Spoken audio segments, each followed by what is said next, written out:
Hi! Assalamualaikum and good day to all. How are you today? I hope you're all fine. So today, we are going to present to you a research project on personality disorder. Our research title is Antisocial Behaviour among Malaysian Adolescents. Without further ado, let's meet our team members. The psychologists to be, the first one is me, Fazlina binti Harun Rasid. The second one is Cik Mara IDAYU binti Cik Harun. The third one is NURMAHANI binti Muhammad. And the last one is TENGKU NURUL AQILAH binti TENGKU Abdul Rahman. So the content of the study, the first one is the introduction. The second one is literature review. The third one is method of the study. The next one is finding and discussion. And the last one is recommendation and conclusion. Let's go to the introduction first. Before that, let's watch a video on antisocial behaviors.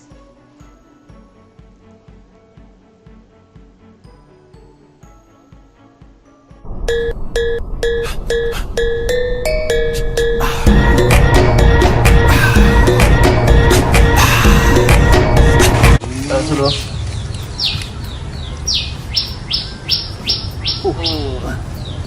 Melayang baik. Baik, sokok lu.ดูเธอทำไมถึงทำกับฉันได้ดูเธอทำ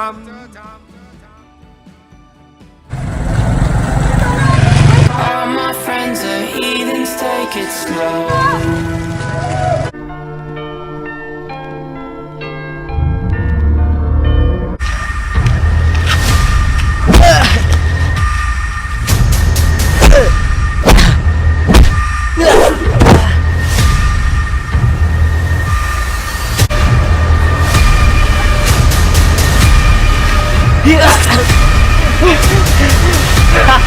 Mampus lu. According to Crime Statistics Malaysia reported in 2020, Crime Statistics Malaysia, which is violent crimes including murder, rape, robbery and causing injury, is 16,489 cases, and property crimes including housebreaking and theft is 66,967 cases. That's a lot, right? And juvenile cases is 5,294 cases in 2018, reported by Department of Statistics 2019. So this study is to fill the gap.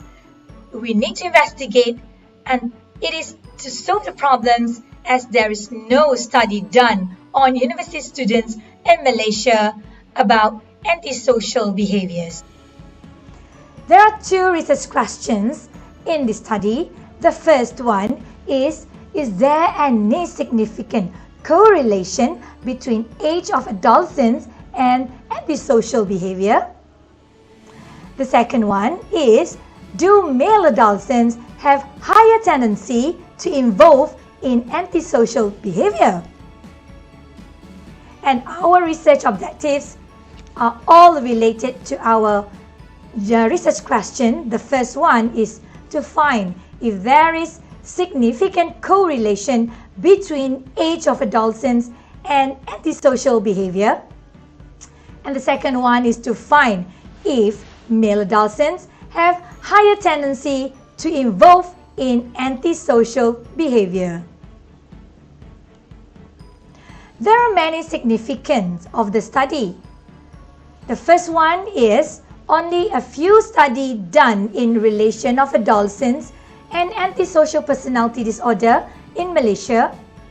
The second one, this study will give new insights and to get opinions from the students, the university students as adolescents themselves. The third one is to give awareness to the students while we are doing the research about antisocial among adolescents.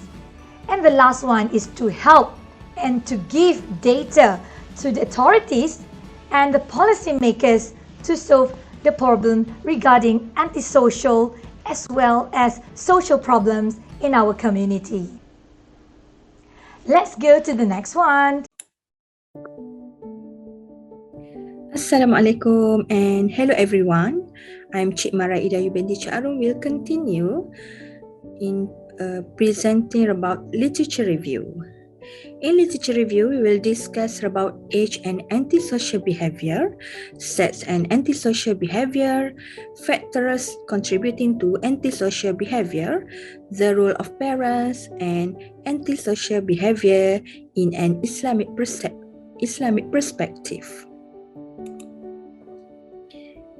The main feature of antisocial personality disorder are repeated acts of lawlessness, social irresponsible behavior, and widespread disregard for the right of others. Stern argued that antisocial behavior developed in early adolescence before the age of 15 by showing signs of these individuals being indifferent to the feeling and right of others, so that they are morally bankrupt and have no sense of remorse. This personality disorder that cannot be diagnosed in childhood. However, antisocial behavior starts in childhood and become more prominent during adolescence. Fisher and Pryor state that patients aged 18 years old and above must have been diagnosed with a conduct disorder by the age of 15 years old. Some children exhibit high level of antisocial behavior by being hostile, disobedient, stealing, destroy property, and possibly verbally and physically abusing others. Other than that, in age and antisocial behavior, individuals detained in moral rehabilitation institution before reaching the age of 13 years are more tend to commit violent crime upon reaching the age of 18 years. And antisocial behavior in adolescence and its persistence into adulthood. Due to predictive factors of initial diagnosis of conduct disorder before the age of 15, conduct disorder are not always adequately assessed.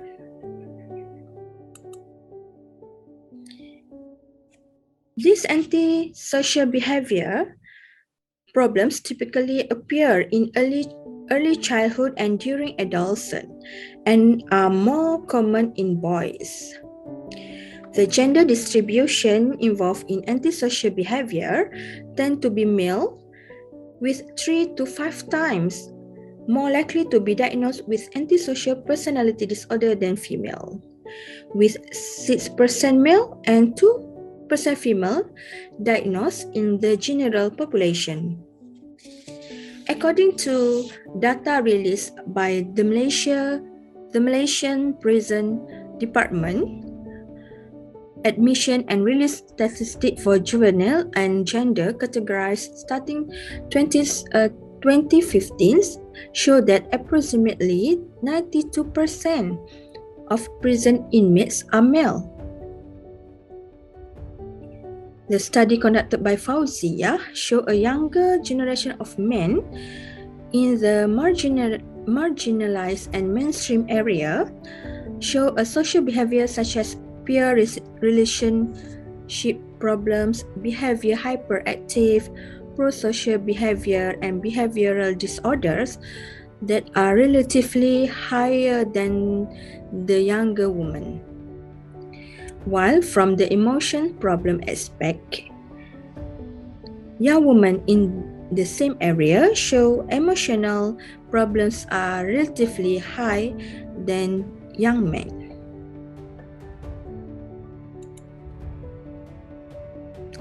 Males are more likely to be involved with symptoms of stealing, snatching, vandalism, and murder. On the other hand, women are more likely to be involved with the problem of prostitution and drug abuse. The study conducted by Burns found that hormone level, high testosterone in men increased aggressive behavior.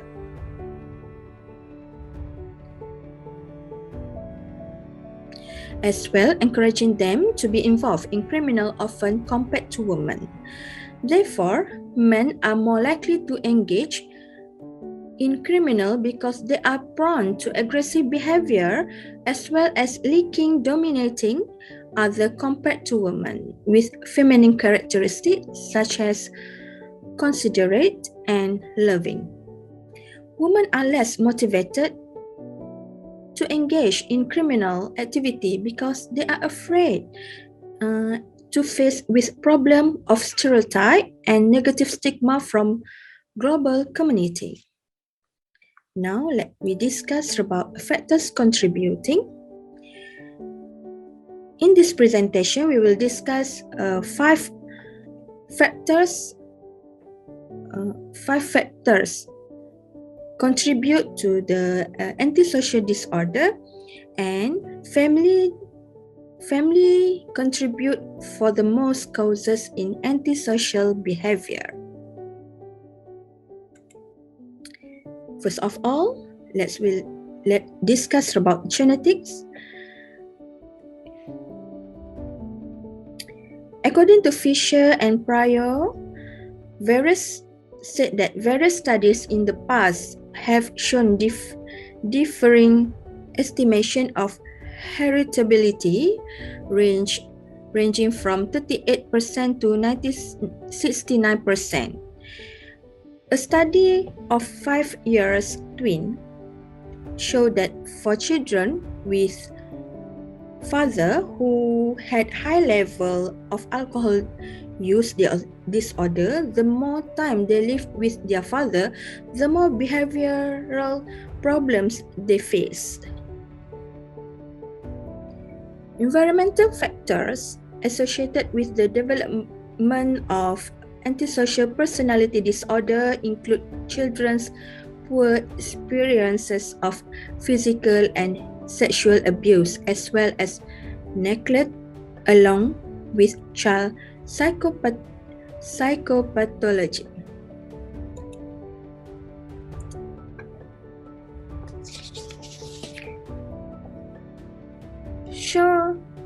Shaw found that boys who raised by parents who practice an overly strict or disciplined parenting style are at higher risk for engaging in antisocial behavior. A study that was conducted by Lansford found that teenage girls are more easy experience emotional stress when frequently seeing fight between their parents compared with male adolescents. Conflict as well as divorces that occur in affordable families affecting family stability, creating problem of lack of love, as well as increasing feeling of depression that lead children to smoke drug, marijuana, and shabu. Lansford also stated that a history of parents' involvement with criminal activity causes children to confront with various types of problems, such as not having a role model that can be made a source of guidance in their life, having the coping skill the weak, maladaptive behavior, and motivated to engage in misconduct crimes started at a young age. During adolescence, family influence tend to decrease as peer influence increased. Peers who have various similarities with them, in particular from aspect of character, age, gender, religion, and social class,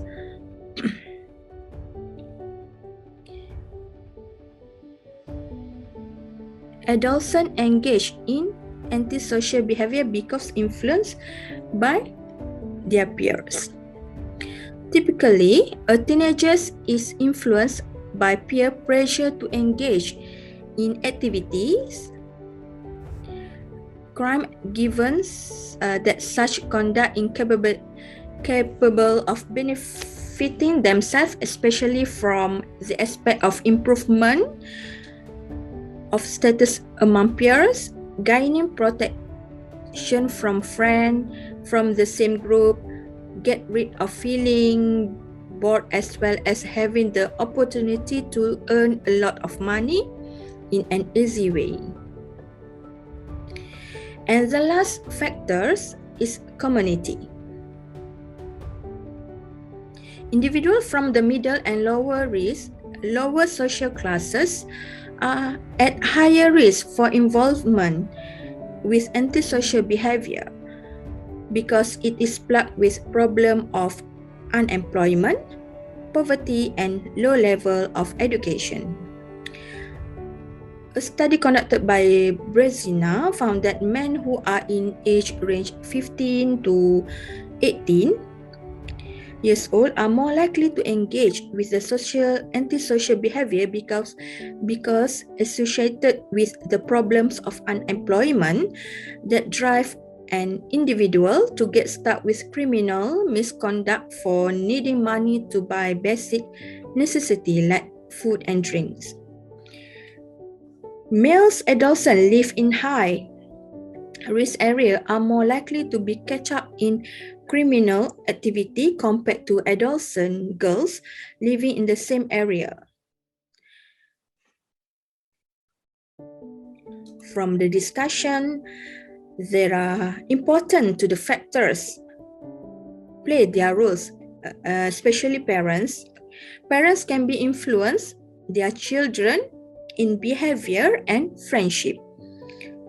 Parenting practice influence children's behavior, and Garcia stated that close contact, support, communication, setting behavioral limits, and monitoring are positive development for the child,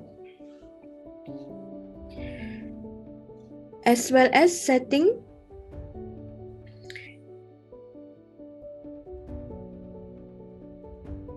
behavioral limits and monitoring of what their children do or experience are positive development for the child.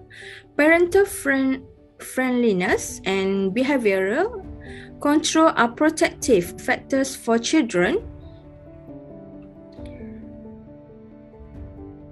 not involved with external behavior, aggression, delinquency, and alcohol use or substance addiction. Both overprotection and hostile and intrusive control are risk factors for these problems. In influence children friendship, parents also can influence and control their children's friendship directly or indirectly. For example, parents can influence the appropriate type of partner their child has. Parental monitoring is a protective factor from deviant peers. And parents create a friendly and communicative environment. Adolescents are more likely to spontaneously share about what is going on in their life, what they are doing, and with whom they are doing it. With facilitated parents control their children's friendships. Overall, antisocial behavior involves individuals living in a world full of illegal activities, deceit, promiscuity, substance abuse, and assault behavior. All of this behavior definitely invite people's anger and hatred towards them. Therefore, this problem also needs to be discussed from an Islamic perspective. Islamic law is the best way of educating our children that emphasize prevention rather than cure. Based on Islamic perspective, there are few things mentioned. Okay, let's go to the first one. In Islam, in Al-Quran, Bismillahirrahmanirrahim. وَمَا أُبَرِّئُ نَفْسِي إِنَّ النَّفْسَ لَأَمَّارَةٌ بِالسُّوءِ إِلَّا مَا رَحِمَ رَبِّي إِنَّ رَبِّي غَفُورٌ رَحِيمٌ. And I do not absolve my inner self to blame. Surely man's inner self often indicates to evil, unless my Lord shows mercy. Certainly, my Lord is the most forgiving, most merciful. So the Islamic beliefs and practices shapes Muslim attitudes and behaviors, which reduce opportunities of involving in prohibited behaviors, based on Doki, Zineb, Nassef, and Halbrecht in 2007. In Islam, Imam Al-Ghazali also has studied about psycho-spiritual therapy, and this can be used for antisocial personality disorder. And Ali bin Abi Talib also recommend for teenagers. Okay, this is based on Abdul Mujib. The first one is habituate reciting Quran and understand it. Second one is habituate midnight salah. The third one is habituate socializing with pious people. The fourth one is habituate fasting. And the last one is habituate zikr. These are all the things, all the efforts that can be done to avoid from doing misbehaviors or doing any antisocial related behaviors. Assalamualaikum warahmatullahi wabarakatuh. My name is NURMAHANI binti Muhammad. I'm going to explain to you about the method that has been used in this research. In this section, we are going to focus into the 5 subsections, which are the research design, sampling background, research instrument, validity and reliability, and the last one is data collection and data analysis. Alright, we move on to the first section, which is the research design. Okay, in this subsection, the method that has been used in this study is the purposive random sampling, which means the survey was administered on the student who just completed the high school and to those who have enrolled into higher level of education, such as in the public university and the private university. The survey is designed basically to assess the occurrence of any antisocial behavior or symptom which could happen among the student in high level of education, such as after the high school or those who just enrolled in the university.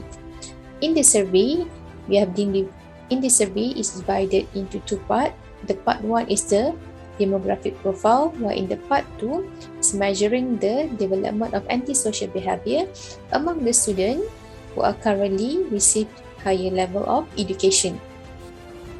Okay, the next one is about the sampling background. The research was conducted among students who have completed the high school and have enrolled in university, which means they are between 18 to 24 years old. The total participant who participate in the study is 107 students. All of the respondents coming from variety of demographic, races and religion. Students from this institution were not divided by the achievement or any disciplinary issue in their institution. And I think this is the most important because we haven't divided the student based on their achievement, their success or their any disciplinary issue. Okay, the next one, we're going to focus about the research instrument.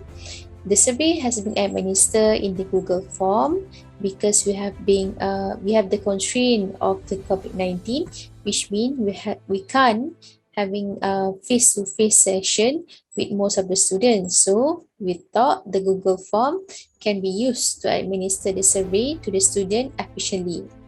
The survey consists of two parts, again the part 1 and part 2, and the part 1 consists of the part 1 measuring about the demographic profile of the participant, which means we collect the information about the age, sex, race and religion. In the part 2, we study the antisocial. In the part 2, it study the antisocial behavior which could happen among the student, and it consists of 20 items.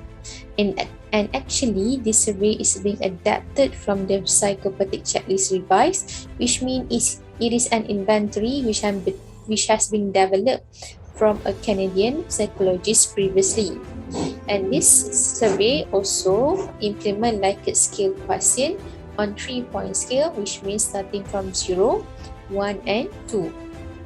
Okay, the next one, we move on to the validity and reliability. What does that mean by validity? According to Tahadus 2016, validity is determined by how well the data will reflect the area of investigation and the thing that we are going to measure. And how about we ensuring the validity in this research? Okay, in this research, we already implemented, we used the survey which has been adapted from the Psychopathy Checklist Revised, or known as PCLR, for use version, and established psychological assessment tool, which we think that will be more accurate to measure the psychopathic symptom that could happen in the youth. Okay, about the ensuring of reliability, the reliability measure the consistency of the estimated score from the item. Again, in this research, we have been implemented about the Likert scale, 0.3, which means starting from 0, 1 and 2. Okay, we move on about the content validity. What is the content validity? According to Tahadus 2016, the content validity is the degree to which the item in an instrument reflect the content of universe to which the instrument will be generalized. Again, the survey has been established by the expert or known as the Canadian psychologist. This survey was adapted from the tool which originally developed in the 1970 by a Canadian psychologist known as Robert D. Harrer, which used in, and this survey is basically being used by the Robert in his psychological experiments. Another one, in order to ensure the content validity, the question in the survey also has been reviewed so that this question could be understood by the participant and do not cause any ambiguous perception to the participant. Okay, about the data collection and data analysis. The further analysis of the data involved the application of SPSS, or known as the Statistical Package for Social Science, and was used to test the hypothesis formulated in this research. Basically, the hypothesis is to study the relationship between the age of the participant to the occurrence of antisocial behavior, and also to measure the relation between the gender and the occurrence of antisocial behavior. Okay, in this study, the descriptive statistics such as mean, median, and standard deviation were calculated to obtain a general description of the data, such as whether the data is clustered to its mean or far away from the value of the mean. Another type of analysis that have been used in the study is the Pearson correlation analysis, which means to indicate the strength of the relationship between a few dependent and independent variables, such as the age and between the age and antisocial behavior. Another test that has been used is the independent t-test, which means to study the correlation between the gender and antisocial behavior. So there are two important type of analysis which has been used in this research. There are Pearson correlation analysis and the independent t-test. Okay, that's all from me. Thank you.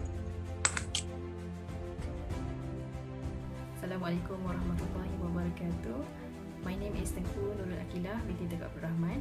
I'm going to talk about finding and discussion, demographic, total score by age, total score by gender, factors score, correlation between age and antisocial behavior, the t-test between sex and antisocial behavior. The result above reported that there were 107 participants from purposive sampling. There were a higher number of female participants, 67.3%, than male participants, 32.7% among the respondents. Among all the participants, the highest percentage of participants were in 20 years old, followed by 19 years old, 21 years old, 18 years old, 24 years old, and 23 years old. The purposive sampling method in this research has resulted the number of participants in different races that represents into Malay 98.1%, Chinese and Indian with one participant each race. Finally, as the participants' religion, all of them is Islam. Okay, now let's go to total score by age. Based on the result that shown above, participants with age 24, mean 16.17, achieved the highest score of antisocial behavior, followed by 23 years old, 19 years old, 18 years old, 21 years old, and 20 years old. The higher mean score by age revealed that higher likelihood to involve in antisocial behavior, vice versa. Then we go to total score by gender, by sex. The result above exhibit that those male participants mean 11.514 score higher than female participants mean 9.194 in antisocial behavior score. The higher mean score revealed that the higher tendency for adolescents to involve in antisocial behavior, vice versa. Now let's go to factors score. Okay, there is 20 items in the survey which divided into 4 factors. Factor number 1, interpersonal. Item number 1, 2, 4, and 5. Factor number 2, effective dimension.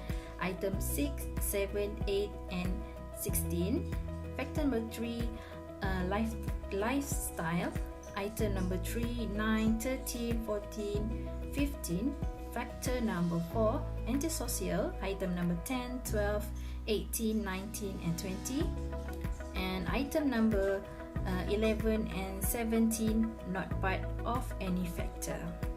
From all the factors, the highest mean score was achieved by factor number 1, interpersonal, with mean 4.037, followed by factor number 3, then factor number 2, and factor number 4. Now we go to the research question. Number 1, is there any significant correlation between age of adolescent and antisocial behavior? The research hypothesis, there is significant correlation, but null hypothesis, there is no correlation. So the results of Pearson correlation show that there is no significant correlation between age and antisocial behavior are 105 and 107, which mean 0.3301. Okay, the null hypothesis is failed to reject. Let's go to research question number 2. Do male adolescents have higher tendency to involve in antisocial behavior than female adolescents? Research hypothesis, there is a significant difference, but null hypothesis, there is no significant difference between sex and antisocial behavior. The result of independent sample t-test show that there is a significant difference between male participants and female participants in antisocial behavior. T 105 equal to 2.880. So male participants significantly show higher tendency to involve in antisocial behavior with mean 11.51. Then female participant mean 9.19. Therefore, null hypothesis is rejected. So we go to discussion and conclusion. The results show that there is no significant correlation between age and antisocial behavior. It may be because the participants live in low density area which have low exhibition of delinquent behavior.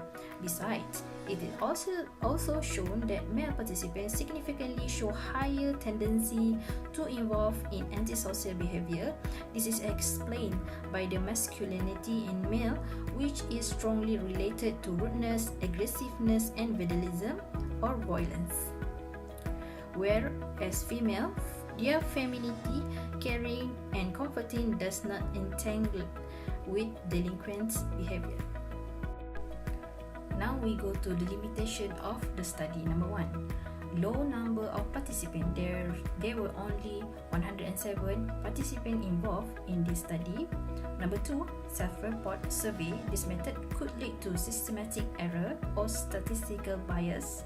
Number 3, poor external validity. Most of the participants are originating from the same communities and sharing the same environmental characteristic. Number 4, controlled participant. No participant from other religion such as Hinduism, Christianity, and Buddhism. Number 5, limited contributing factor. This study only focused on demographic variable, age, sex, race, and religious group. As for recommendation, extended the number of sample size which originating from different type of setting, such type of religion, different environmental setting, and racial background. Include multiple variables such as socioeconomic status, parenting style, the parent-child attachment, peer pressure, and density of the neighborhood. Implement other research method, interview, observation, and experimentation. Apply more reliable psychological assessment tools such as use self-report. Okay, lastly, this is reference that we use in our study. Thank you for your cooperation.